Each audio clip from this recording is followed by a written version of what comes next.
मी सुरोज्जन हो.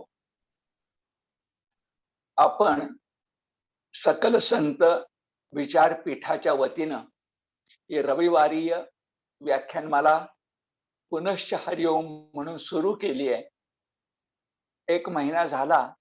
ऑगस्ट महिन्यामध्ये 4 वक्त्यांची भाषणं व्याख्यानं संपन्न झाली आणि त्याला जाणकार श्रोतृ वर्गाकडून खूप चांगला असा प्रतिसाद मिळाला. आता त्यानं नाही म्हटलं तरी संयोजकांना एक प्रकारचा हुरूप प्राप्त झालाय आणि कोविडच्या या संकट काळात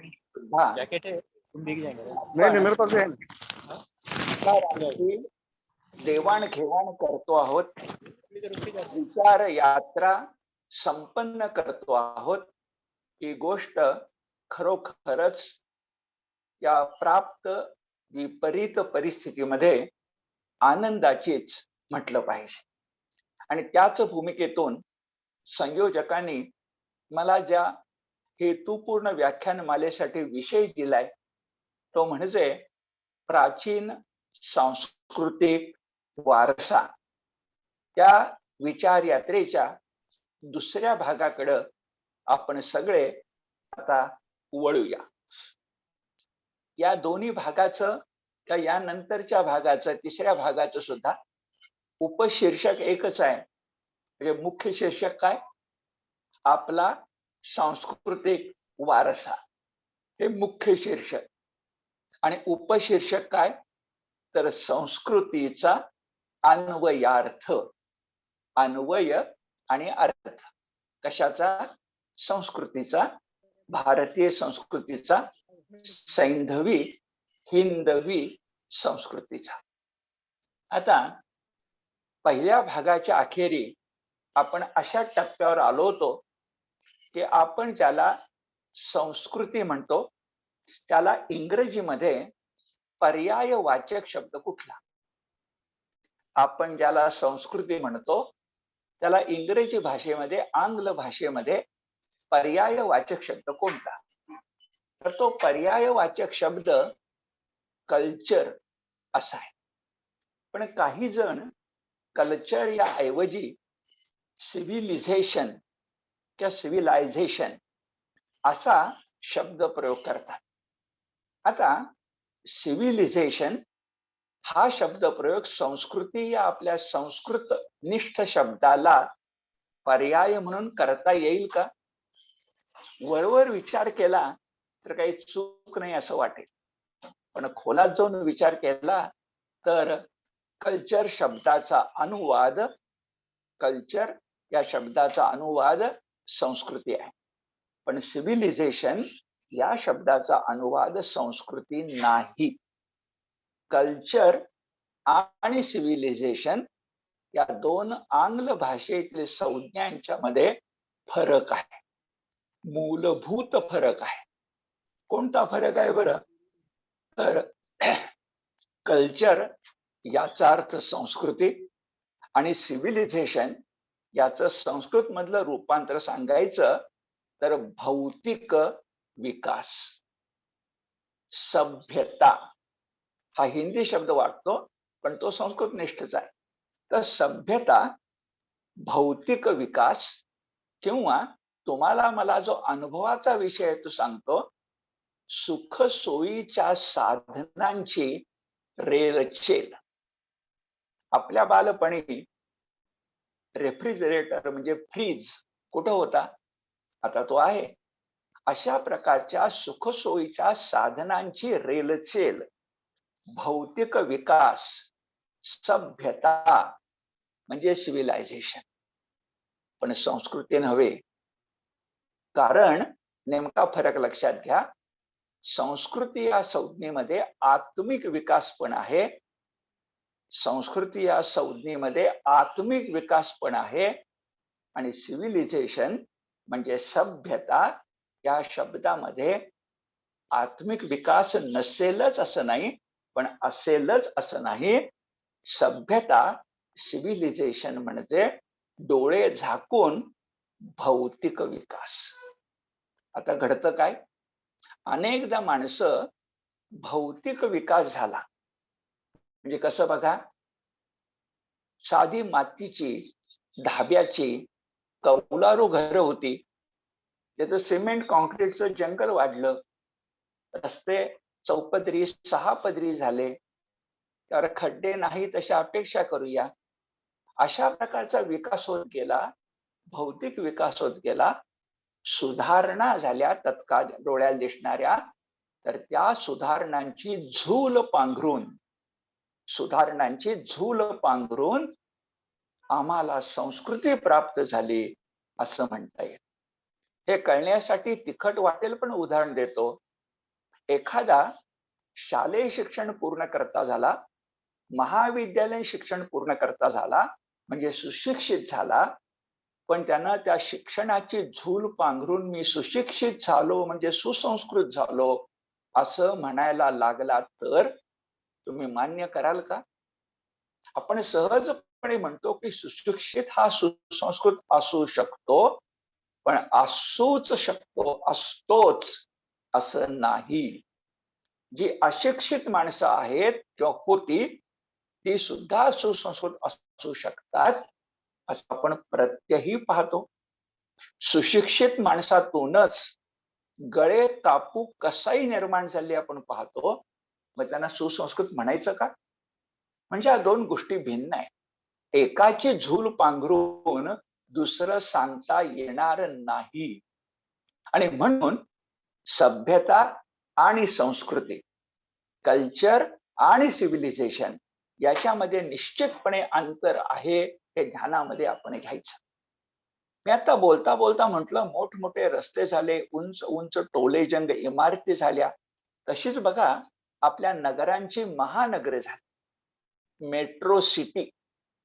आता यानं जेव्हा वृक्षतोड होते, जैविक विविधता संपते, अशा वेळेला जे पर्यावरण तज्ञ असतात, ध्येयनिष्ठ पर्यावरण तज्ञ असतात, ते दुःखी होतात आणि ते म्हणतात विकास करा पण संतुलित करा. जगा आणि जगू द्या ही भावना प्राणी मात्रांच्या बाबत टिकवा. आणि असं जेव्हा होत नाही तेव्हा काय होतं, अलीकडे टीव्हीवर एका चॅनलवर मी मुलाखत पाहत होतो, तेव्हा एका ध्येयनिष्ठ अशा प्रकारच्या पर्यावरण तज्ञानं उद्वेगानं उद्गार काढले, उद्वेगानं पण उद्गार काढले का हो काय झालंय, तर आज आपली मोठी मोठी शहरं किंवा महानगर आहेत ना, ती नगरवासी जनांनी पौरजनांनी भरलेली असण्यापेक्षा आजची आपली महानगर म्हणजे जणू काही प्राणी संग्रहालय आहेत की काय असं वाटतं. जंगलातले प्राणी जणू महानगरामध्ये आणून सोडलेत की काय असं वाटायला. त्या ध्येयनिष्ठ व्यक्तीनं असं उद्वेगानं का म्हटलं, तर आपण महानगर बघतो, साधी बसची वाट पाहायची असेल तर बस येईपर्यंत आपला क्यू असतो. बस आली की आपण क्यू मोडतो. स्वार्थाच्या पलीकडे आपल्याला दिसत नाही. रस्त्यात एखादा अपघात झाला तर 5 माणसं थांबतात, 500 माणसं आपली वाट धरतात. नियम असतात पण ते पाळायचेच नसतात. सिग्नलचं बंधन पापभिरू माणसाला आहे, इतरांना नाही. पशु कळप करतात, झुंडशाही करतात, कळपशाही करतात आणि लोकशाहीच्या नावाखाली आम्ही झुंडशाहीच करतो. अशा वेळेला ती व्यक्ती म्हणते त्याप्रमाणे, अभ्यासक म्हणतात त्याप्रमाणे, अहो जंगलातले प्राणीच महानगरामध्ये आणून सोडलेत की काय असं वाटायला लागतं. आणि त्या क्षणी जाणवतं की भौतिक विकास म्हणजे संस्कृती नव्हे, भौतिक विकासाला आत्मिक विकासाचं कोंदण मिळालं, संतुलन झालं, तर ती संस्कृती झाली. सुहृदजन हो, आपला विषय कुठला आहे? संस्कृतीचा अन्वयार्थ. आणि असा जेव्हा आपण संस्कृतीचा अन्वयार्थ लक्षात घ्यायला लागतो, तेव्हा मी आत्मिक विकास म्हटलं, पण हा शब्द थोडासा जड वाटेल. मग असं म्हणूया की भौतिक विकासाला आत्मिक विकासाची म्हणजे साध्या भाषेत माणुसकीची, मानवता प्रेमाची जर जोड मिळाली, तर तो भौतिक विकास ही आत्मिक विकास होईल आणि ती सिव्हिलायझेशन सुद्धा कल्चर होईल. ते सभ्यता ही संस्कृती होईल. हेच एका सूत्रात्मक वाक्यात सांगायचं तर संस्कृती म्हणजे पाशवी वृत्तीला नकार. पाशवी, पशुतुल्य. त्या पाशवी वृत्तीला नकार आणि परोपकारी वृत्तीला, माणुसकीला होकार. पाशवी वृत्तीला नकार आणि माणुसकीला, मानवतेला होकार. अशी भावना असावी, असं आचरण असावं, असं विचारधन असावं, तर त्या ठिकाणी कल्चर आहे, त्या ठिकाणी संस्कृती आहे. आता हे उदाहरणानं बोलायचं तर आपल्याला ज्याचा अभिमान आहे ती हिंदवी संस्कृती, सैंधवी संस्कृती. तिचे अनेक मूल्य आहेत, पण तिचं एक महत्वाचं मूल्य असं आहे, अतिथी देवो भव.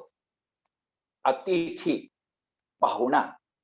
आपल्या दाराशी कोणी पाहुणा म्हणून आला तर त्याला खाऊ पिऊ घालणं, त्याची चौकशी करणं, त्याचा श्रमपरिहार व्हावा म्हणून प्रयत्न करणं, हे भारतीय संस्कृतीत उपजतच आहे, जन्मजातच आहे. ते आपल्या रक्तातच आलेलं आहे. आणि याची साक्ष बघा, आता मी म्हणतोय ना, महानगरांची सिव्हिलायझेशन त्याही काळामध्ये येते. त्या संदर्भात एक उदाहरण अत्यंत बोलकं आहे. ते उदाहरण सुद्धा मी पुन्हा आपल्या टीव्हीच्या चॅनलवर पाहिलं, काही वर्ष झाली, पण मोठं बोलकं उदाहरण आहे.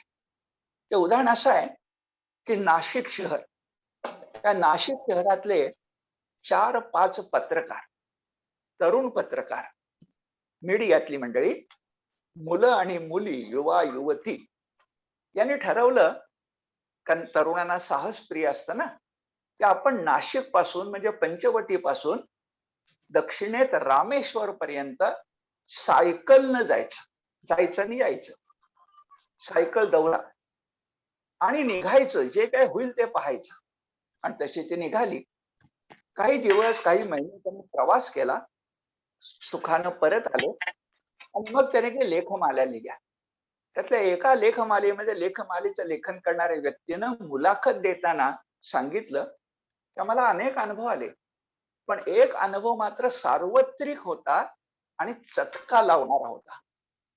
आज 20व्या-21व्या शतकात विज्ञानानं सुखसोयींचा कळस गाठलेल्या काळात त्या 4 मुलांनी, 5 मुलांनी, पत्रकारांनी सांगितला तो अनुभव, की आम्ही सायकलनं जात असताना वाटेमध्ये गावं लागायची, खेडी लागायची, वाड्या वस्त्या लागायच्या आणि संध्याकाळ झाली की गावाच्या बाहेरच्या झाडाखाली सायकली टेकवून जे पहिलं कुटुंब, घर, वाडी वस्ती सुद्धा भेटेल त्याच्या दाराशामध्ये जायचं आणि हुश म्हणून बसायचं. सहजच घरातली माणसं बाहेर यायची, चौकशी करायची. आम्ही असे निघालोय म्हटलं की त्यांच्या डोळ्यामध्ये आश्चर्य असायचं, उत्कंठाही असायची आणि आदरही असायचा. अरे वा, फार छान, असं करताय का? भारत यात्रा, भारत दर्शन. आणि मग संध्याकाळ वाढत चालली तर आम्ही उठायला लागलो, तर त्या वाड्या वस्तीत, गरिबाच्या झोपडीत असणारी यजमान मंडळी, म्हणजे त्या घरचं जे कोणी प्रमुख असेल तो सहज विचारायचा, काय हो तुम्ही पुढे चाललात, पण संध्याकाळ झाली, रात्र होत आली, जेवलात का? जेवलात का? हा प्रश्न आम्हाला अतिथी देवो भव म्हणून पंचवटी ते रामेश्वर प्रत्येक गावात, प्रत्येक खेड्यात न चुकता विचारला गेला. जाणवायचं की ते चंद्रमौळी झोपडी आहे, त्यांच्याकडे मीठ भाकर आहे फक्त, पण तीही पुढं करणं, अतिथी देवो भव म्हणून आनंद मिळणं, आनंद घेणं, ही आपली हिंदवी संस्कृती आहे. हे आपलं जीवन मूल्य आहे, ही आपली जगण्याची पद्धत आहे आणि याला संस्कृती म्हणतात. मला सांगा, या ठिकाणी भौतिक विकासाची गरज आहे का? ती वाडी वस्तीतली झोपडी म्हणजे काय पंचतारांकित हॉटेल आहे का? अन्नधान्याची, खाद्य पदार्थांची रेलचेल आहे का? सरता सरत नाही अशी स्थिती आहे का? नाही. पण असं असून सुद्धा का वाटतं? भारतीय संस्कृती भौतिक विकासाला आत्मिक विकासाची जोड. म्हणून संस्कृतीचा अन्वयार्थ बघताना पहिला पैलू ध्यानात घेतला पाहिजे की ते सिव्हिलायझेशन आहे, ही कल्चर आहे. हा, सिव्हिलायझेशनला कल्चर होता येईल, पण भौतिक विकासानं आत्मिक विकासाची, माणुसकीची कास धरली पाहिजे, संतुलन केलं पाहिजे, यात कोणत्याही प्रकारची शंका नाही. हा झाला पहिला पैलू. पुढे जाऊया. पुढचा पैलू असा आहे की संस्कृती ही एकट्या दुकट्याची नसते. संस्कृती ही समाजाची असते. त्याला भूप्रदेशाचं अधिष्ठान लागतं. पहिल्या भागात मी सांगितलं, त्याला भूप्रदेशाचं अधिष्ठान लागतं, पण तिची निर्मिती ही त्या भूप्रदेशावर कोण करतं? एक व्यक्ती करत नाही, समूह करतो, समाज करतो. म्हणून लक्षात घ्यायचं की संस्कृती आणि समाज यांचा संबंध, परस्पर संबंध हा समवाय संबंध आहे. समवाय संबंध म्हणजे एक आहे की दुसरा आहे, एक नाही तर दुसरा नाही. अविनाभाव, अविनाभाव दोन्ही एकत्रच असणार. आणि खरंच आहे, समाज संस्कृती घडवतो आणि संस्कृती समाज टिकवतो. किती महत्वाचं आहे बघा. समाज संस्कृती घडवतो आणि संस्कृती समाज जगवतो, समाज तगवतो, समाज टिकवतो. त्यामुळे संस्कृतीची नितांत गरज आहे आणि अशी संस्कृती समाज निर्मित असते आणि समाज संवर्धक असते. समाज निर्मित आणि समाज संवर्धक. आणि इतिहासाची पानं जर तुम्ही उलटाल असं लक्षात येईल, समाजाचं यश आणि अपयश असतं ना, ते कशाने ठरतं? त्या समाजानं अंगीकृत केलेली जी संस्कृती असते तिनं ठरतं. म्हणजे संस्कृतीची उच्च मूल्य असतात. संस्कृतीची उच्च मूल्य असतात, ती समाज धोरणाने स्वतः आचरायची असतात आणि समाज मानसात ती झिरपत जातील त्याचा प्रयत्न करायचा असतो. हे काम पूर्वी आपल्या ऋषींनी केलं, हे काम पूर्वी आपल्या संतांनी केलं, हे काम पूर्वी श्रीमान योगी शिवछत्र हे काम करावं लागतं. आणि हे करायचं तर कुणी करायचं? समाज धोरणाने, समाजाच्या नेत्याने.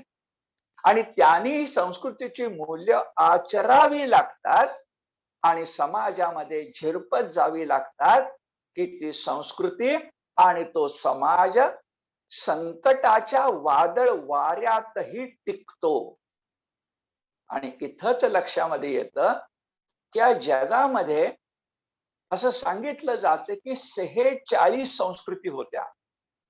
या 46 पैकी 45 संस्कृती नामशेष झाल्या. आम्ही त्यांचं नाव फक्त उरलंय. आणि नामशेष नव्हे तर आजही काही बदल होऊन पण त्या देशातली ती संस्कृती टिकली आहे, तर एकमेव देश आहे आणि जगाच्या पाठीवर एकमेव संस्कृती आहे, ती म्हणजे हिंदुस्थान हा देश आणि हिंदवी संस्कृती. हे जे मी म्हणतो याला अगदी 100-125 वर्षातल्या काव्याचा, साहित्याचा आधार आहे. एक हिंदी कविता मोहम्मद इक्बाल यांची स्वातंत्र्यपूर्व काळामध्ये प्रसिद्ध होती आणि आजही आहे. त्या कवितेतले शब्द आहेत, काय घडलंय बरं? सारे जहां से अच्छा हिंदोस्तान हमारा. जहां, जहान म्हणजे विश्व. सगळ्या विश्वामध्ये सुंदर काय आहे? हिंदोस्तान, हिंदुस्तान आमचा. असंच वैभव संपन्न हिंदू संस्कृतीनं, हिंदवी संस्कृतीनं संपन्न असणारे हिंदुस्थानासारखं जगात आणि कुठं कुठं होतं बरं? आपल्याला ऐकून माहिती आहे की ग्रीस या देशामध्ये ग्रीक संस्कृती होती. इटली या देशामध्ये रोमन ही संस्कृती होती. इजिप्त या देशामध्ये पिरॅमिडची संस्कृती होती.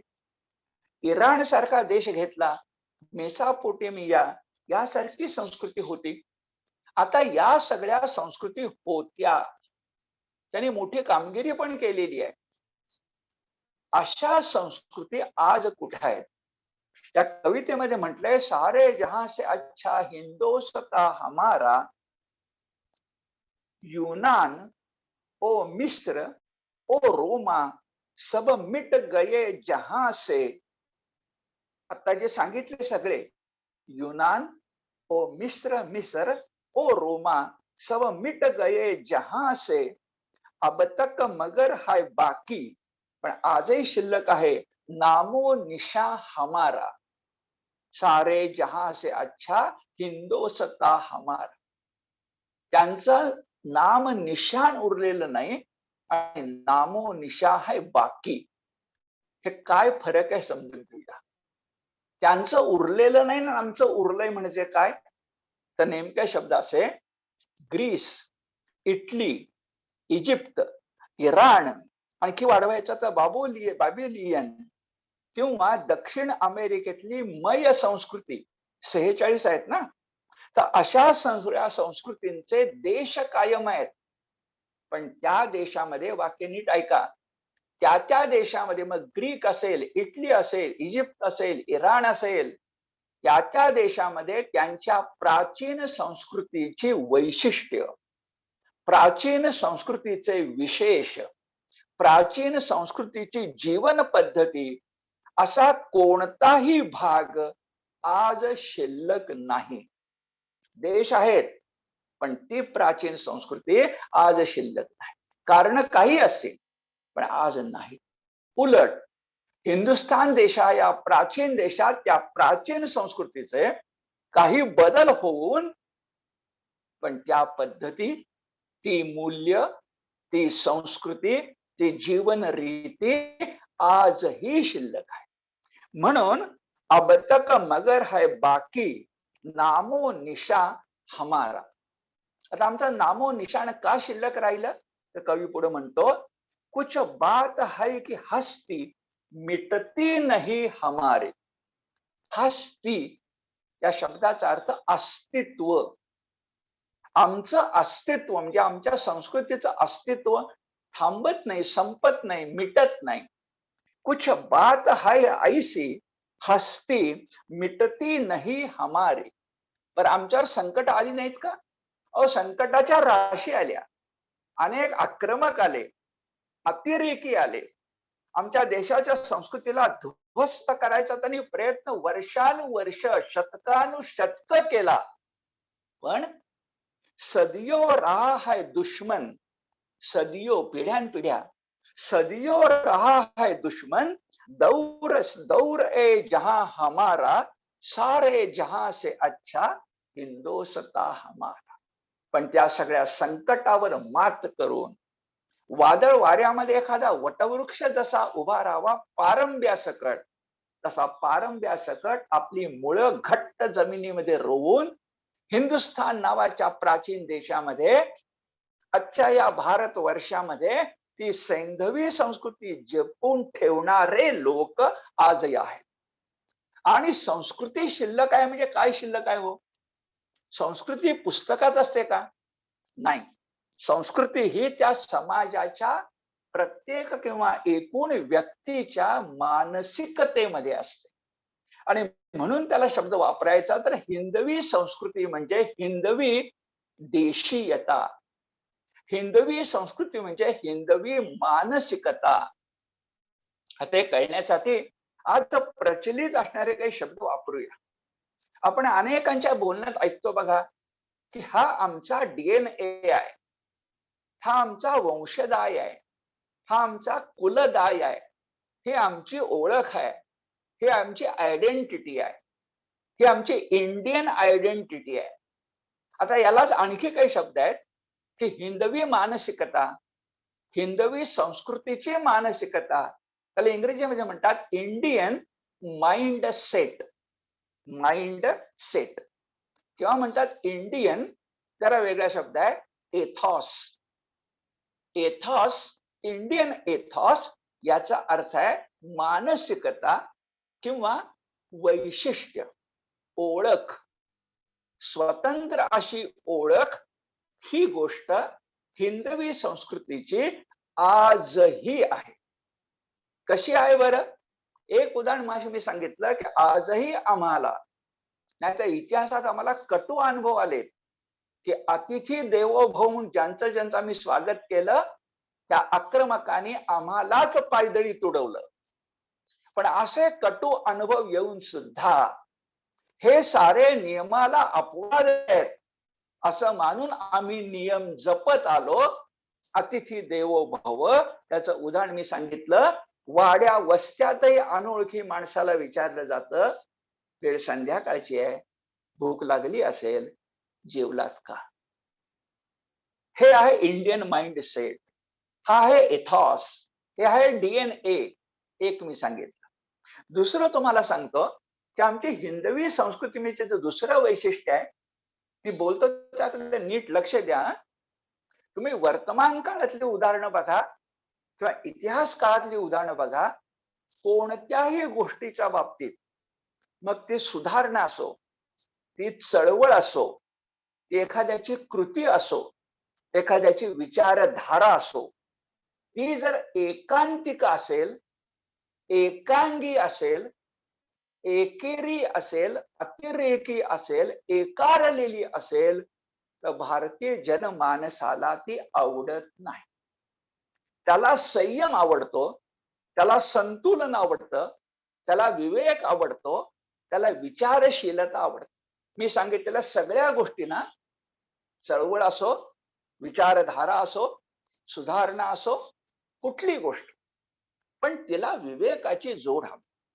अतिरेकी, एकांगी, एकारलेलं हे तुम्हाला मला चालत नाही. आणि असं का बरं? ही कुठून घडली आपली मानसिकता? तत्वज्ञानाच्या भाषेत सांगायचं, त्याच्या मागे दोन संकल्पना आहेत. एक आहे अद्वैताचा विचार, अद्वैत, तर थोड्या वेळाने बोलेन मी. एक आहे अद्वैताचा विचार आणि दुसरा शब्द आहे समन्वय, सम्यक अन्वय. कुठं सम्यक अन्वय असतो? अनेकांतवाद. एकारलेलं नको, एकांगी नको. कारण एक मानसशास्त्र लक्षात घ्या की सत्य मी म्हणतो ते सत्य असत नाही. सत्य सत्य असतं, पण तिचं दर्शन अनेकांना अनेक प्रकारे घडतं. सगळ्यांनी मिळून सहमतीनं जे ठरवलं जातं ते भलेपण असतं, ते चांगल्या अर्थानं सत्य असतं, ते हितकारक असतं. एकांगीपणा कुणाचाच चांगला नाही. हे अद्वैतानं आपल्याला शिकवलं, हे समन्वयानं आपल्याला शिकवलं. आणि हे सुद्धा आपलं संस्कृतीचं दुसरं जीवन मूल्य आहे. पहिलं आहे अतिथी देवो भव आणि दुसरं आहे अद्वैत, समन्वय. याचा परिणाम काय झाला बघा? याचा परिणाम असा झाला, मी काही उदाहरणं नंतर सांगतो, पण आधी एक गोष्ट सांगतो.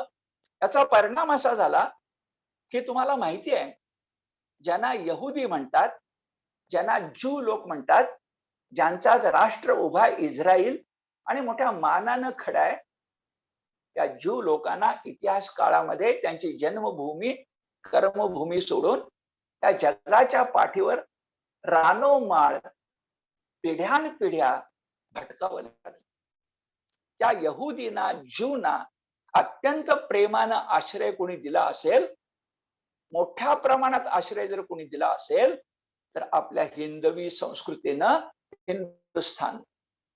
दुसरं उदाहरण आहे, इराण मधले, त्याला पर्शिया म्हणतात, पर्शियन म्हणतात, फारसी लोक म्हणतात. या लोकांना काही तिथल्या कारणाने, इतिहासाला ते कारण ज्ञात आहेत, तो देश सोडावा लागला. तेव्हा हे जे फारसी समाज समूह होता, तोही इराण मधून बाहेर ढकलला गेल्यानंतर या लोकांना सगळ्यात अधिक आधार जर कोणी दिला असेल, तर ज्यू प्रमाणे पारशी लोकांना आधार आपल्या हिंदुस्थाननं दिला सगळ्यात जास्त प्रमाणात.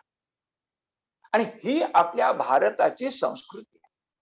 एवढंच कशाला, या जगामध्ये जेवढे रूढ धर्म आज आहेत त्या सगळ्या धर्माचे लोक, सृजनो अपवाद नाही, जगातल्या सगळ्या रूढ धर्माचे लोक आपल्या भारत देशात एकत्र राहतात, सुखानं नांदतात.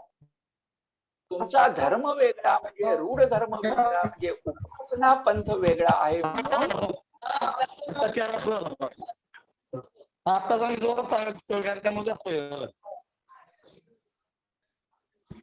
तुम्हाला काही वेगळी वागणूक दिली जाईल असं या देशामध्ये कधी घडत नाही. जगा आणि जगू द्या. जीवो जीवस्य जीवनम याचा फार वेगळा अर्थ भारतीय संस्कृतीत आहे. मुद्दा थोडा समजून घ्या, महत्वाचा आहे. जीवो जीवस्य जीवनम याचा पाश्चिमात्य अर्थ आम्हाला काय सांगितला जातो? जीवो जीवस्य जीवनम म्हणजे मोठा मासा छोट्या माशाला खाऊन जगतो. जीवो जीवस्य जीवनम. पण मी सांगू तुम्हाला, हा पाश्चिमात्य अर्थ आहे, हा पश्चिमेकडचा अर्थ आहे. पूर्वेकडचा अर्थ फार वेगळा आहे. आणि तो जीवो जीवस्य जीवनम म्हणजे एक जीव दुसऱ्या जीवाचा जीवनाधार असतो, भक्ष्य नसतो, जीवनाधार असतो, त्यांच्यात सहकार्य असतं.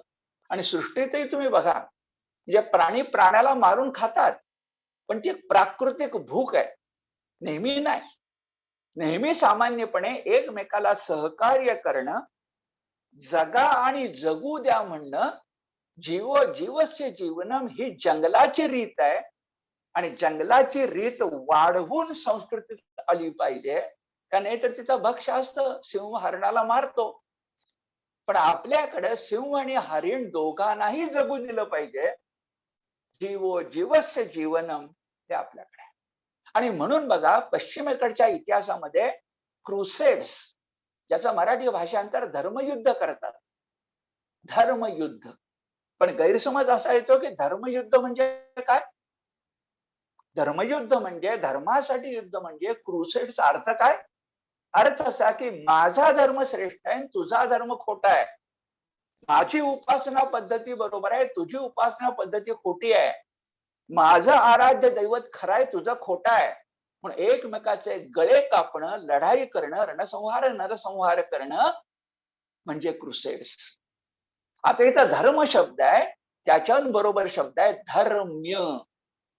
धर्म्य म्हणजे धर्माच्याही पुढे जाऊन जे माणुसकीला सोडत नाही ते धर्म्य. जिथं सदाचार असतो ते धर्म, जिथं परोपकार असतो तो धर्म्य. आणि आपल्याकडे भारत देशामध्ये अगदी अपवाद सोडला तर, काही झगडे झाले, पण अपवाद सोडला तर धर्मानं धर्माशी क्रुसेड्सच्या पद्धतीनं धर्मयुद्ध केल्याची स्थिती नाही. मी जरा विधान करतो, इतिहासाच्या आधार लक्षात घ्या. आपल्याकडे प्रादेशिक तंटे झाले इतिहास काळात. एका राजानं दुसऱ्या राजाला मला सम्राट म्हण म्हणून लढाई झाली आहे, नाही असं नाही, तो मानवी स्वभाव आहे.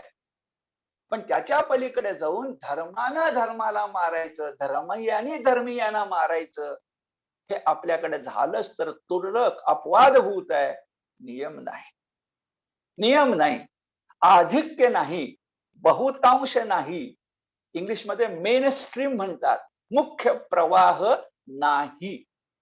तुम्ही इतिहासाची पानं धुंडाळून बघा. जगा आणि जगू द्या ही भारतीय संस्कृती आहे, ही हिंदवी संस्कृती आहे, ते त्याचं दुसरं मूल्य आहे. आणि याची आणखी काही उदाहरणं बघा. आता मी बोलण्यापेक्षा एखाद्या इतिहास तज्ञाचं नाव सांगतो म्हणजे माझ्या बोलण्याला एका अर्थानं वजन येईल. आपल्या महाराष्ट्रामध्ये अनेक इतिहास तज्ञ, इतिहास पुरुष होऊन गेले. माझ्या अभ्यासात आलेले दोन सांगतो. प्राध्यापक गायधनी आणि डॉक्टर राहुरकर यांचं उत्तम पुस्तक आहे, मला अतिशय प्रिय आहे. माझ्या शालेय महाविद्यालयीन जीवनापासून ते माझ्याजवळ आहे. पुस्तकाचं नाव प्राचीन भारताचा सांस्कृतिक इतिहास. माझ्या अभ्यासाला पोषक आहे की नाही बघा. प्राचीन भारताचा सांस्कृतिक इतिहास. आणि या लेखकद्वयाने दिली दोन उदाहरणं, दोन उदाहरणं तुम्हाला मी सांगतो की मी काय म्हणतोय. ह्याला वजन प्राप्त होईल आणि तुमच्यापर्यंत पोचेल.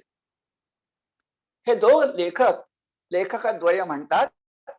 अगदी पान क्रमांक सांगतो, पान क्रमांक 440 त्यांच्या पुस्तकाच्या म्हणतात, हिंदवी संस्कृतीनं कधीही एकांतिक एकेश्वरवादाचा पुरस्कार केलेला नाही. जे आतापर्यंत बोललोय ते एका वाक्यात आहे. आम्ही एकेश्वर म्हणतो, पण अद्वैत यामुळं माझंच उपास्य दैवत नाही. एकेश्वर वाच्या मागे विशेषण आहे एकांतिक. माझं तेवढं खरं, तुमचं खोटं. एकांतिक एकेश्वर वादाचा पुरस्कार केलेला नाही, आग्रह धरलेला नाही.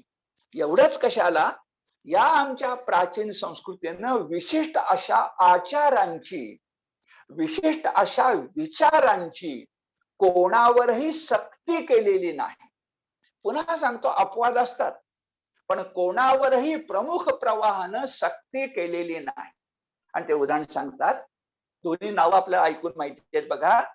चार्वाक एका बाजूला आणि आद्य शंकराचार्य, गौतम बुद्ध, भगवान गौतम बुद्ध किंवा भगवान महावीर, ही तीन नावं. आता या ठिकाणी त्यांनी शंकराचार्यांचा उल्लेख केला म्हणून तेवढा मी घेतो, नाही ते तीनही महापुरुष आहेत, एकाच तत्वाचे आहेत.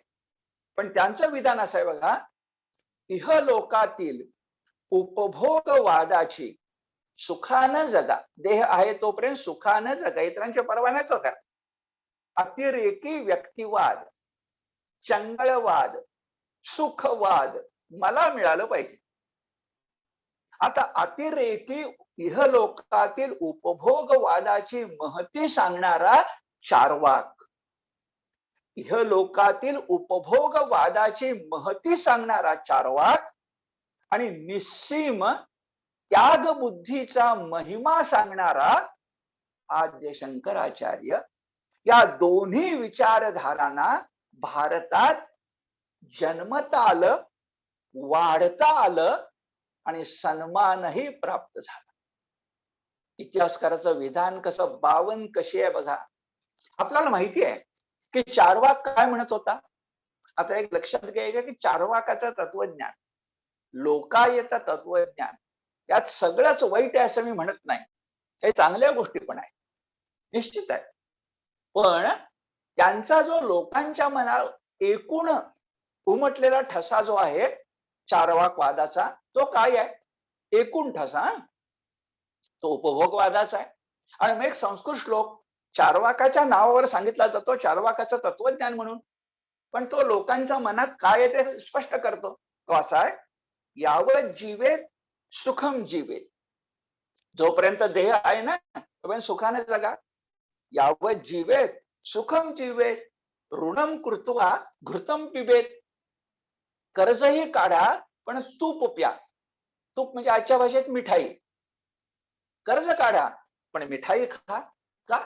भस्मीभूतस्य देहस्य, तुमचा माझा देह शेवटी 3 चिमटी राखच व्हायचा आहे ना. भस्मीभूतस्य देहस्य पुनरागमनम कुतः, पुन्हा आगमन अशाच रूपामध्ये कशावरून, पण जोपर्यंत आहे यावत जीवय सुखम जीवे, हे चार्वाक सांगतो. आणि आद्य शंकराचार्य, गौतम बुद्ध, महावीर जैन काय सांगतात की आपल्या उपनिषदात सांगितले ते 10 उपनिषद महत्वाची आहेत. त्या सगळ्यात महत्वाचं ईशावास्य उपनिषद आहे, प्राचीन पण आहे. आणि ईशावास्य उपनिषदात अत्यंत महत्वाचं वाक्य असं की त्याग करून उपभोग घ्या. हे चमत्कारिक वाटतं. त्याग करून भोग कसा घ्यायचा? हो, दुसऱ्यासाठी त्याग करा, समाजासाठी व्यक्तीनं त्याग करावा आणि सुख घ्यावं. त्याचा वाटा त्याला द्यावा ना, मग आपला वाटा घ्या. माझा वाटा आहेच, पण दुसऱ्याच्या वाट्याचा विचार करणं, तो वाटा वाटणं, तेन त्यक्तेन भुंजिथा, तेन त्यक्तेन त्याग करा, भुंजिथा उपभोग घ्या. म्हणून विनोबाजी म्हणाले होते ना भूदान यज्ञाच्या वेळेला की तुमच्या मिळकतीतला 4था वाटा, 5वा वाटा, 6वा वाटा मला द्या, मला म्हणजे समाजाला, तेन त्यक्तेन भुंजीथा. आणि याचाच आधार घेऊन आता जे मी 2 लेखक सांगितले ते म्हणतात की पौर्वात्याकडे हे जी जादू आहे ना, कोणती? चार्वाक आणि शंकराचार्य दोघांनाही सन्मान. अशी जादू ही पाश्चिमात्य जगाला कोड वाटते, कूट वाटते, चमत्कारिक वाटते. आणि म्हणून गायधनी आणि राहुरकर म्हणतात, वाक्य छान आहे बघा, एकाच प्राचीन भारत वर्षाने, एकाच प्राचीन भारत वर्षाने भगवान गौतम बुद्धांना जन्म दिला आणि त्याच भारतात चाणक्य कौटिल्य याची राजनीती ही सुद्धा यशस्वी झाली. हे कसं काय? असं कोड पाश्चिमात्य जगाला पडत की चार्वाकही आहे, शंकराचार्यही आहे, आर्य चाणक्यही आहे आणि गौतम बुद्धही आहे. अहो काय आहे खरं? काय खरं काय कळत नाही, कारण खरं तुमच्या नीट लक्षात येत नाही. खरं काय? खरं मला सांगितलेलं संतुलन, इहलोक आणि परलोक, अभ्युदय आणि निश्रेयस, प्रपंच आणि परमार्थ दोन्ही करावा लागतो.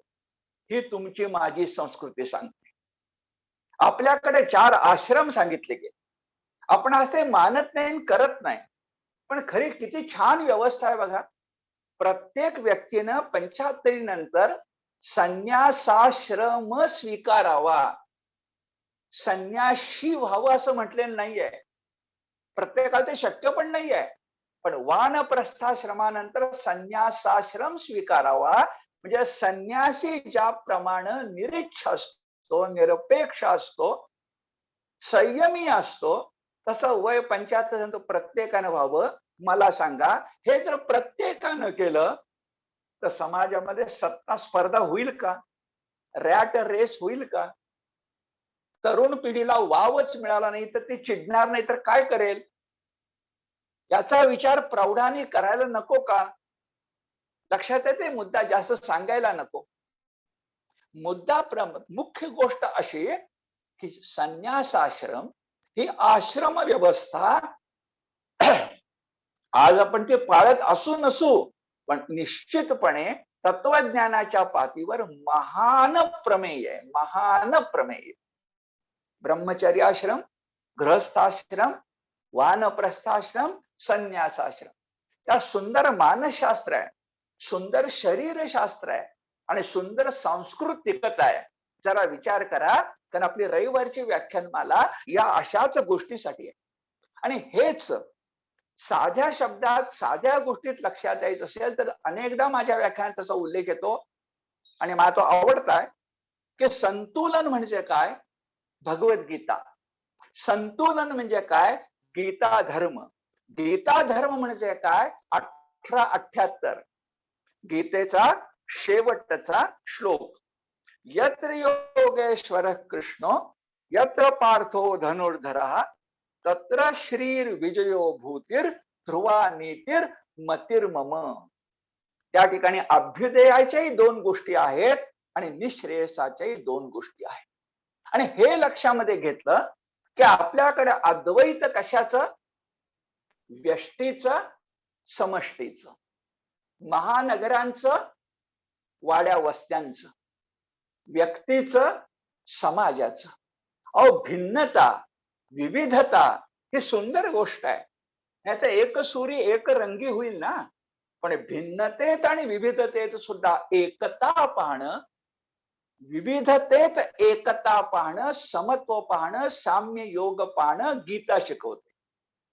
आणि गीता नव्हे, तिच्या मागे उपनिषद, सगळी आपली भारतीय हिंदवी संस्कृती एक विशेष भूमिका घेते. काही वचन उच्चारतो, तुम्हाला परिचित आहेत, नसली तरी ऐकून माहिती होतील. एकम सत, एकच खरं आहे. एकम सत विप्रहा बहुधा वदंती. अहो देव एकच आहे ना.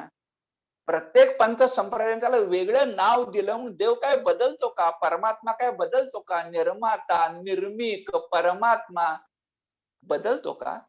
एकम सत विप्रहा, जाणकार लोक विप्रहा बहुधा वदंती. काय सांगतात उपनिषद? नेह नाना असते किंचन. हे नाना प्रकारचं दिसतं, पण विविधतेत एकता आहे. वासुदेव सर्वमिती स महात्मा सुदुर्लभ. वसुदेव वासुदेव कुणाला म्हणायचं? जे जे भेटे भूत ते ते मानिजे भगवन. आणि म्हणून आपल्याकडे सहजपणे आपल्या प्रार्थनेमध्ये येतं पहा, आकाशात पतितम तोयम यथा गच्छति सागरम. वरून पडणारं पाणी अनेक नद्यांची नावं घेतं, पण शेवटी कुणाला मिळतं? समुद्राला. एका समुद्राला म्हणजे समुद्र नावाच्या वस्तूला, त्या अस्तित्वाला मिळतं ना. आकाशात पतितम तोयम यदा गच्छति सागरम सर्व देवो नमस्काराः. केवढी उदात्त धारणा आहे बघा. सर्व देवो नमस्काराः केशवम प्रतिगच्छति. आणि मग अत्यंत महत्वाची गोष्ट आपण समजून घेऊया आणि इतरांना सांगूया की अहो, जगामध्ये जेवढी भिन्नता आहे, जेवढी विविधता आहे, सर्व बाबतीतली, नद्या खोऱ्यांची, डोंगर दऱ्यांची, पिकांची, माणसांची, उपासना पंथांची, जगातली सगळी भिन्नता एका ठिकाणी भरतखंडामध्ये आहे. म्हणून पाश्चिमात्यातल्या तत्वज्ञ माणसांनी म्हटलंय की प्राचीन संस्कृतीचा पाळणा जर कुठं हल्ला असेल तर भरतखंडात.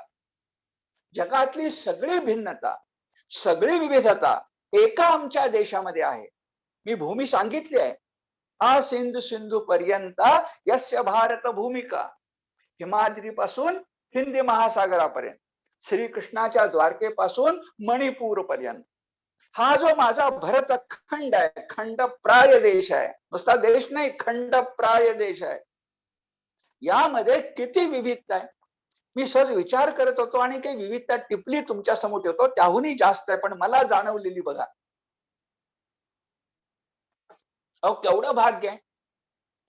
म्हणून पूजनीय साने गुरुजी म्हणाले ना, याला काय मी उल्लेख केलाय, तुझ्या भूमी मधला झालो कीट तरी पसंत. ही देवांची भूमी, देवतांची भूमी, अवतारांची भूमी, प्रेषितांची भूमी, महापुरुषांची भूमी, संतांची भूमी. तुझ्या भूमी मधला झालो कीट तरी पसंत.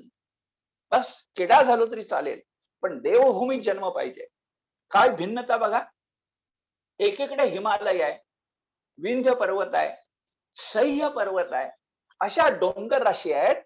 तर दुसरीकडे मैलोन मैल टेकडी दिसत नाही इतका सपाट प्रदेश आणि सुपीक प्रदेश. उदाहरणार्थ गंगा यमुनांचे दुआब. किती सुपीक आहे बरं. शेकडो एकर सुपीक जमीन आहे. किती बरं. गमतीने म्हणतात, त्या लोखंडाची कांब लावली, लोखंडाची पहार लावली तर तिलाही पालवी फुटेल. हे गमतीनं बोलणं आहे, इतकं सुपीक. तर दुसऱ्या बाजूला वाळवंट आहे, मरुभूमी आहे. राजस्थानचा काही भाग आहे, लडाखचा काही भाग आहे, की ज्या ठिकाणी लडाख मध्ये तर 6-6 महिने तिथलं जनजीवन बंद होईल अशी स्थिती असते. ती आमची भारतभूमीच आहे. एकीकडे सुपीकता, एकीकडे नापीकता. एकीकडे डोंगर दर्या, एकीकडे सुपीक जमीन.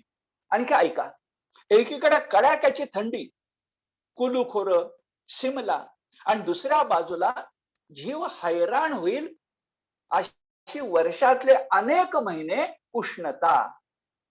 एका बाजूला शेकडो नद्या, उपनद्या, शेकडो, आणि समुद्र सुद्धा एक नाही 3-3 समुद्र या भारत देशाला मिळालेले आहेत.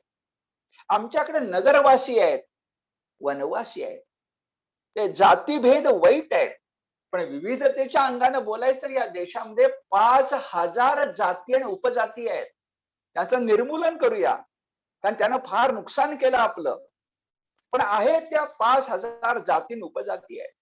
कुटुंब पद्धती म्हटलं तर पितृसत्ताक पण आहे आणि मातृसत्ताक पण आहे. किती भिन्न उत्सव आहेत, किती सणवार आहेत, किती पद्धती परंपरा आहेत, किती चित्र विचित्र वेशभूषा केशभूषा आहेत. शेकडो पदार्थचे खाद्य पदार्थ आहेत. 14 प्रांतातल्या, मुख्य 14 प्रांतातल्या 14 भाषा आहेत, प्रादेशिक भाषा. आणि त्या प्रादेशिक भाषांच्या पुन्हा बोली भाषा आहेत. आपली मराठी भाषा घेतली तर तुम्हाला मला 5-10 बोली भाषा माहिती आहेत. मालवणी आहे, कोकणी आहे, वऱ्हाडी आहे, अहिराणी सारखी आहे. अहिराणी वऱ्हाडी सारखी पश्चिम महाराष्ट्राची बोली, सोलापूरची बोली असे आपण उल्लेख करतो. किती भाषा असतील मराठीच्या बोली भाषा? अभ्यासक सांगतात. आणि एकदम मी नामदेवांच्याकडे तुम्हाला नेतो. नामदेवांनी उल्लेख केलाय की 56 बोली भाषा आहेत. आणि म्हणून ज्ञानदेवांच्या मराठीचा गौरव करताना ते म्हणतात 56 भाषांचा केलासे गौरव. ज्ञानदेवांच्या मराठीमध्ये 56 भाषा म्हणजे बोली भाषातले शब्द आहेत. बोली भाषा किती, प्रादेशिक भाषा किती, याचबरोबर मगाशी मी उल्लेख केल्याप्रमाणे जगातले एकूण एक धर्म, रूढ संप्रदाय आमच्या देशामध्ये आहेत आणि सुखानं नांदत आहेत. आणि गंमत बघा, एवढी सगळी विविधता असूनही, आता महत्वाचा मुद्दा आहे, एवढी सगळी विविधता असूनही इसवी सन पूर्व 5000, इसवी सन पूर्व 7000, इसवी सन पूर्व वेद वाङ्मय, उपनिषद वाङ्मय, नंतर स्मृती ग्रंथ, नंतर रामायण महाभारत आणि आधुनिक काळ, या सगळ्या कालखंडात अगदी 1950 ला आपली भारतीय राज्यघटना निर्माण झाली तिथपर्यंत हा जो आपला कालखंड आहे सगळा, या कालखंडामध्ये आपल्या देशात, माझे शब्द समजून घ्या, एक सांस्कृतिक नातं आहे. मी धर्माचं म्हणत नाही, रूढ धर्माचं म्हणत नाही, कारण ते सीमित होतं. उपासना पंथ सीमित होतो, तो वाईट नाहीये, पण मर्यादित आहे, तो अमर्याद नाहीये. अमर्याद काय असतं, विशाल काय असतं, सर्वग्राही काय असतं, सर्वसंमत काय असतं, संस्कृती. आणि असा एक सांस्कृतिक धागा या देशामध्ये आहे. काही उदाहरणे सांगतो, कारण ती प्राचीन आहेत म्हणून त्यांचा उल्लेख करतो, नवी आपल्याला सांगता येतील. आपल्याकडे एवढा मोठा देश, हिमालयापासून कन्याकुमारी पर्यंत किती विविधता आता मी तुम्हाला सांगितली. पण सगळ्या देशामध्ये मोक्षदायक नगरी 7 मानल्या गेल्या. सगळ्या देशामध्ये ज्योतिर्लिंग 12 मानले गेले. शक्तीपीठ आपल्याकडे 51 मानली गेली. उत्तरेतलं काशी क्षेत्र आणि दक्षिणेतली रामेश्वर भूमी एकमेकाला तीर्थयात्रेनं जोडली गेली. रामेश्वरची वाळू काशी विश्वेश्वराच्या त्या ठिकाणी नेऊन नदीकाठी टाकली पाहिजे आणि गंगेची कावड रामेश्वराला नेऊन शंकराला, काशी विश्वेश्वराच्या रूपाला अभिषेक केला पाहिजे. केवढी विलक्षण गोष्ट आहे. ध्यानात घेतलं तर संपूर्ण भारताला बांधण्याचं काम, एक जीव एक वट एक रस करायचं काम आमच्या तीर्थयात्रांनी केलेलं आहे. आणि म्हणून अशी तीर्थयात्रा करणारी पूज्य भावना, मी इतिहासातले काही दाखले देतो. आज तुम्हाला ते महत्वाचे वाटणार नाहीत, कारण ते अंगवळणी पडलंय. पण विविधतेत एकता कशी शोधायची याचे नमुने बघा. शैव आणि वैष्णव यांच्या झगडा होऊ नये म्हणून आपल्याकडे नव्याच देवाची निर्मिती झाली. हरिहर आणि शिवनारायण शब्द कळतायत. शैव वैष्णवांचा झगडा होऊ नये म्हणून हरिहर आणि शिवनारायण. आज लक्षात येत नाही, पण मुद्दामून धनातन देतो. भगवंताची म्हणजे भगवानाची भक्ती आणि शक्तीची उपासना म्हणजे शाक्त, म्हणजे भक्ती संप्रदाय आणि शक्ती संप्रदाय, हे तत्वज्ञानाच्या अंगाने लक्षात घ्या.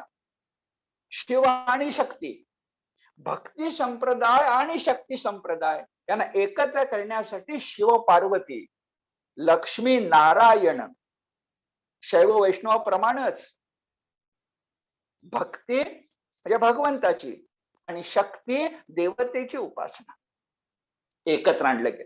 आधी एक मोठं उदाहरण सांगतो की आधी काही बोलायला नको. आद्य शंकराचार्यांनी जेव्हा त्यांना या ठिकाणी सद्धर्माची, मी बौद्ध धर्म आणि हिंदू धर्माचा शब्द वापरतच नाही, सद्धर्माची उपासना वाढवायची होती, तेव्हा आद्य शंकराचार्यांनी म्हटलं की पंचायतन पूजा रूढ करा. पंचायतन म्हणजे भांडण करणारे, त्यावेळी देवाचं नाव घेऊन भांडण करणारे कोण होते, त्यांचे देव कुठले होते त्या काळात, हे ऐतिहासिक दृष्ट्या लक्षात घेतलं पाहिजे, म्हणजे दृष्टी लक्षात येते. उदाहरणाची बदलतील, पण पूर्वीचे उदाहरण महत्वाचे नसतात, त्यामागचं तत्व महत्वाचं असतं. आणि म्हणून शिव होता, शक्ती होती, विष्णू होता, सूर्य होता आणि गणेश होता.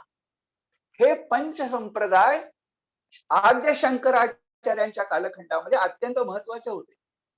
त्यांच्यामध्ये एक प्रकारचं भांडण होतं. त्या पंचायतन पूजा त्यांनी रूढ केली, म्हणजे तुमचा आवडता देव आहे ना, तो मध्ये ठेवा.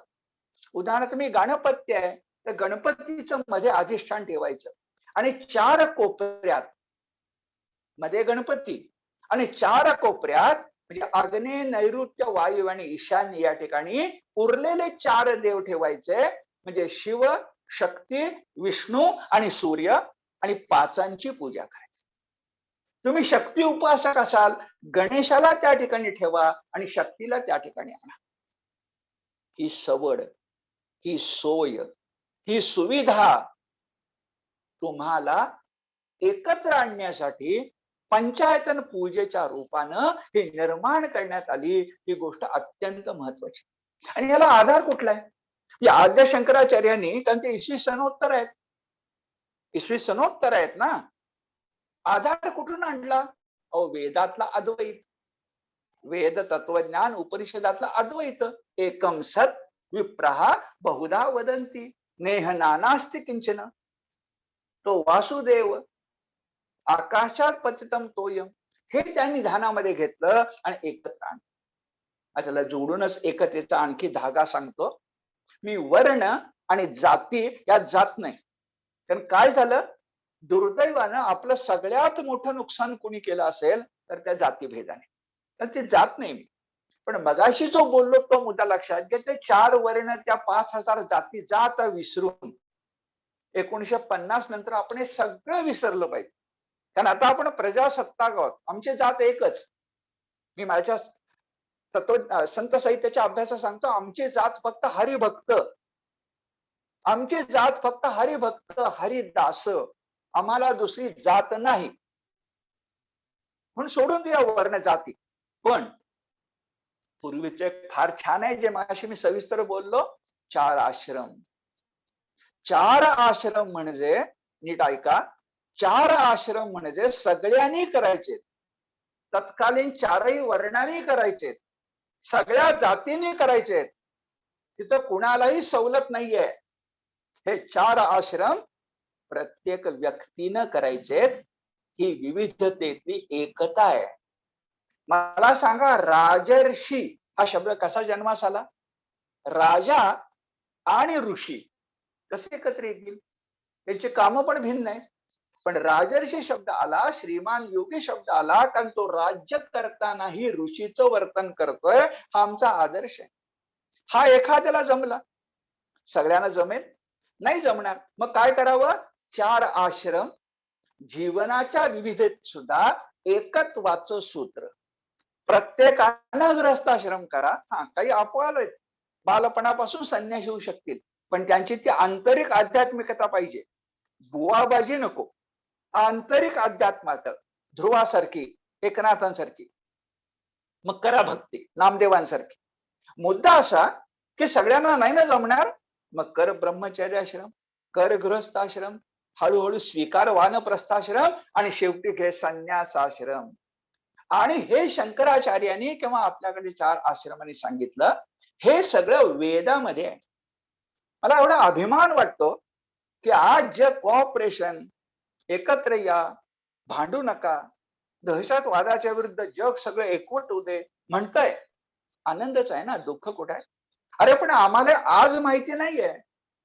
एकत्र जगा आणि जगून द्या. आम्हाला भारतवर्षाला तरी इसवी सन पूर्व 5000, हे भांडणच नाही, त्याहून माग आहे पण नाही भांडण. 5000, इसवी सन पूर्व 5000, आजच्या मागे 7000 वेद उपनिषदांचा जन्म आहे.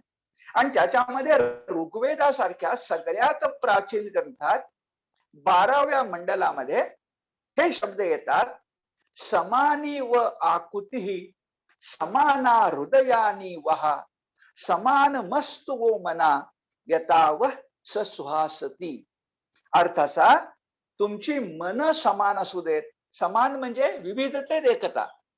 तुमची मन समान असू देत, हृदय समान असू देत, संकल्प समान असू देत, विचार समान असू देत, समता आणि सहयोग असू दे, हे भारतात ऋषींनी इसवी सन पूर्व 5000 आम्हाला सांगितलंय.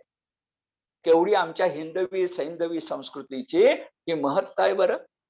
किंवा प्रसिद्ध, अत्यंत प्रसिद्ध श्लोक आहे आपला सगळ्यांना तो माहिती आहे, न त्वहम कामये राज्यम न स्वर्गम ना पुनर्भवम. मग काय पाहिजे? कामये दुःख तप्तानाम प्राणीनाम आरती नाशन. आमच्या ऋषीने मागणं देवाकडे मागितलं, आमच्या ज्ञानदेवानी पसायदान मागितलं. काय मागितले हो? न त्वहम कामये राज्यम, आम्हाला राज्य नको, ना स्वर्गम, स्वर्गही नको, ना पुनर्भवम, मोक्षही नको. काय उरलं सांगा? आम्हाला राज्य नको, आम्हाला स्वर्ग नको, आम्हाला मोक्षही नको. आम्हाला काय पाहिजे? आम्हाला आमचे जे बांधव आहेत ते पाठीत वाकले असतील, दारी त्या खाली झुकले असतील, तर त्यांच्या पाठीवरनं हात फिरवावा आणि त्यांना खडं करावं, अंत्योदय साधावा, हे आम्हाला दे. शब्द बघा, कामये दुःख तप्तानाम प्राणीनाम आरती नाशन. दुःखानं व्याकुळ झालेल्या माणसाला सुख देण्यासाठी आम्हाला सामर्थ्य दे, बस, आणखी काही नाही. मी मगापासून सांगतोय की भारत देश रूढ उपासना पद्धतीत अडकून पडला नाही. म्हणून भगवद्गीतेमध्ये श्रीकृष्णानं तुम्हाला मला कळण्यासाठी स्वतःला भगवान म्हटलंय, मला शरण ये म्हटलंय, सर्व धर्मान परित्यज्य मामेकम शरणं व्रज म्हटलंय. पण तुम्हाला मला कळण्यासाठी काय असतं माहितीये? निर्गुणाची वाट मोठी खडतर आहे, सगुणाची वाट सोपी आहे. पण भगवद्गीतेचं मर्म कशात आहे? मला अभ्यासातून जाणवते 18वा अध्यायाचं तुम्हाला कळण्यासाठी सांगावं लागतं. शेवटी शेवटी काय करणार? सर्व धर्मान परित्यज्य मामेकम शरणं व्रज, टाक सगळे उपासना पंथाने, मला एकट्याला शरण आहे. अहम त्वाम सर्व पापेभ्यो मोक्षयिष्यामि मा शुचः. शोक करू नकोस. पण त्याच्या आधी त्याच 18व्या अध्यायामध्ये 46व्या श्लोकामध्ये खरा श्रीकृष्ण आहे, गीता योगेश्वर श्रीकृष्ण आहे, जो ज्ञानेश्वरने बरोबर पकडलाय. हा खरा श्रीकृष्ण काय म्हणतो? यत यत प्रवृत्तिर्भूतानाम येन सर्वमिदं ततं स्वकर्मणा तमभ्यर्च सिद्धिम विंदती मानवः. अर्थ असा की ज्याच्यापासून नाव भगवान श्रीकृष्ण घेतलेलं नाही, ज्याच्या पासूनही जग निर्माण झालं आणि ज्याच्यामुळं ततम म्हणजे विस्तारलं आहे, असा जो परमात्मा परमतत्व आहे, भगवान श्रीकृष्ण म्हटलं नाही, असं जे परमतत्व आहे त्या परमतत्वाला स्वतःच्या कर्तव्य कर्मानं पूजा करून तू संतुष्ट कर. आता हे गीता वचन बरोबर पकडून ज्ञानदेवानी तुम्हाला मला सांगितलंय, ते या सर्वात्मका ईश्वरा. काय विविध एकता आहे बघा. पसायदाना सुद्धा आता विश्वात्मके देवे का म्हटलं असेल? का विठ्ठल देवे म्हटलं नसेल? ते शैव आहेत, म्हणजे शंकर आहेत, काश्मीरी तत्वज्ञान जाणणारे आहेत. त्यांनी शंकराचा उल्लेख का केला नाही? विठ्ठलाचा का केला नाही? सर्वात्मक ईश्वर का म्हटलं? हे गीता योगेश्वराचं तत्वज्ञान, गीता योगेश्वराचं तत्वज्ञान. म्हणून ते म्हणतायत, पसायदान माहितीये तुम्हाला आता विश्वात्मके देवे. आपल्याकडे ते सांगतात ज्ञानेश्वरीमध्ये काय शब्द आहेत? ते या सर्वात्मका ईश्वरा स्वकर्म कुसुमांची वीरा पूजा केली होय अपारा तोषाला. किती महत्वाचं आहे बघा. शबरीची बोरं आठवा, ती काम करत होती, ती आदिवासी वनवासी होती, ती बोरं आणत होती, वनफुलं जमा करत होती, कंदमुळं जमा करत होती, तिचं काम होतं आणि त्यातनं तिनं देवाला दिलं. स्वकर्मणा तमभ्यर्च सिद्धिम विंदती मानवः. म्हणून पूजा केली होय अपारा तोषाला. ही ओवी माहिती असते, पण आणखी 2-3 ओव्या सांगतो, त्या फार महत्वाच्या आहेत. 18व्या अध्यायातल्याच आहेत. आगा जया जे विहित, जे कर्तव्य कर्म, आगा जया जे विहित ते ईश्वराचे मनोगत म्हणून केली या निभ्रांत सापडेची तो. देवपूजा कशात आहे? देवाचं काम करण्यात. ही तुमची माझी हिंदवी संस्कृती आहे. देवपूजा कशात आहे? देवाचं काम करण्यात. ते विहित कर्म पांडवा आपुला अनन्य ओलावा. म्हणजे विहित कर्म हाच जीवनाचा ओलावा असावा, दुसरं काही नाही. कर्तव्य कर्म, कर्तव्य कर्म ते विहित कर्म पांडवा आपुला अनन्य ओलावा आणि हेची परमसेवा मज सर्वात्मकाची. बघा, निर्गुण लक्षामध्ये आहे. सगुणाची पूजा करा, मज सर्वात्मक. म्हणून हिंदवी संस्कृतीचं तुम्ही जर लक्षामध्ये घ्याल, आपण सुरुवात केली अतिथी देवो भव आणि येऊन पोचलो विविधतेत एकता. अतिथी देवो भव आणि विविधतेत एकता, सांस्कृतिक एकता. इथं धर्माचं भांडण नाहीच मुळी, कोणी करू नका, करू नये. ही आपली भारतीय संस्कृती आहे, हिंदवी संस्कृती आहे, हा आपला मूलाधार आहे, हा जीवनाधार आहे. आणि तो लक्षामध्ये घेतला तर यालाच म्हणतात संस्कृतीचा अन्वयार्थ. हा जो उपविषय आहे त्याचे दोन भाग झाले. तिसरा आणि शेवटचा भाग आता जो नंतर रविवारी येईल माझ्याकडं वेळापत्रकानुसार, त्यावेळी आपण पाहू की एक उपविषय पुरा होईल सांस्कृतिक वारशाचा आणि दुसऱ्या उपविषयाकडे आपण जाऊ. आपल्या सगळ्यांच्या सहकार्याबद्दल मनपूर्वक धन्यवाद. नमस्कार. धन्यवाद सर. आपला सांस्कृतिक वारसा याच्याबद्दल आज दुसऱ्या भागामध्ये आपली संस्कृती ज्या विषयांवर आधारित आहे, ज्या तत्वांवर आधारित आहे, ती तत्व म्हणजे अतिथी देवो भव, अद्वैत, जीवो जीवस्य जीवनम अर्थात वेगळ्या अर्थाने, आणि धर्म्य म्हणजे माणुसकीला जो सोडत नाही ते, आणि आश्रम व्यवस्थेतल्या सगळ्या गोष्टी, हे सर्व सरांनी आपल्याला आज सांगितलं. आणि त्यामधून विविधतेमधली एकता जी आहे ती आपल्या संस्कृतीचं मर्म आहे. अशा पद्धतीने सांगताना गीता धर्म म्हणजे काय आहे हेही आपल्याला सांगितलं. आणि भारतीय संस्कृतीत असलेलं हे संतुलन अतिशय उत्तम रीतीने वर्णन केलं. सर, मनापासून आभार. आणि आता पुढचा रविवार जो आहे आपला रविवारी व्याख्यानमालेचा, त्यामध्ये रविवार दिनांक 12 सप्टेंबरला हरिभक्त परायण दहिभाते महाराज विवेक सिंधू दर्शन यावर व्याख्यान देतील. तोपर्यंत आपण इथेच थांबू आणि आता शेवटचं एक पद लावून आपण कार्यक्रमाची सांगता करू. धन्यवाद.